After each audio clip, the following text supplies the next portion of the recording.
wa mimma sareng eta tetep tina sapalihna perkara yuta akadu anu dikeukeuhkeun naon ma'rifatuhu nganyahokeunana eta perkara adkarus sholati ari pirang-pirang dikir dina salat atanapi babacaan dina nuju salat. Janten sapalih perkara anu kacida dikeukeuhkeun nguningakeunana nyaeta babacaan dina nuju salat. Eta teh babacaan dina nuju salat teh kacida, eta teh kacida kedah diuninga.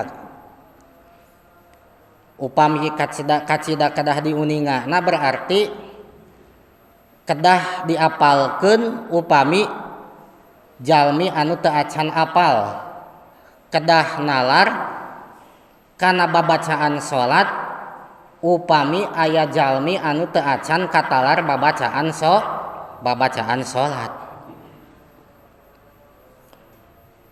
Tadi dia bade dibahas atanapi urang ngabahas sasarengan urang ngapalkeun bilih hilap deui boh abdi atanapi bapak-bapak urang ngabahas babacaan salat sinareng sundana.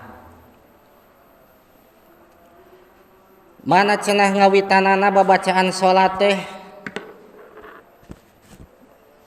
tah nyaeta sateu acan dibahas aya katerangan inna syakhsa la yusabu ala dzikri illa ida arafa ma'nahu wastahdarahu walau ijmalan ma adal qur'ana wassalata wassalama ala nabiyil mukhtar nu hartosna saestuna hiji jalma cenah moal diganjar moal dipasihan pahala bacaan dikirna kecuali eta jalma teh terang kana maknana eta bacaan dikir bari hatena hadir hadir teh ngalenyepan kana makna eta bacaan dikir.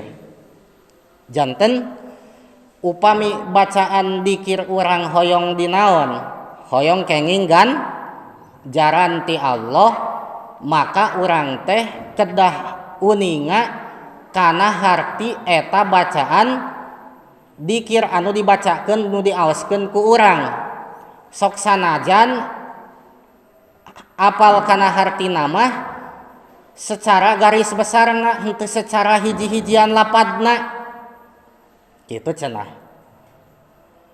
Lamun ihdinas siratal mustaqim eta mah da Quran kitu nya ulah Quran dai Quran mah sok sanaos teterang kana hartina upami diaoskeun sesuai tajwid eta bakal diganjar upami maca Al-Qur'an mah.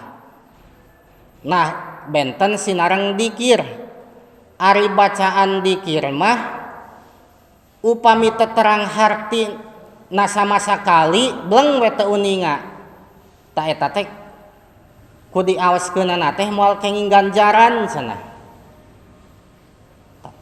Contoh sapertos dikir subhanallah eta teh subhanallah teh aosan naon aosan dikir hek diaoskeun ku urang teh subhanallahi subhanallahi subhanallahi subhanallah hek urang teh teterang naon hartina atawa maknana subhanallah duka naon hartosna teh ta cenah mah saur sapalih para ulama mah lamun teterang kana maknana eta teh lapur moal kenging ganjaran.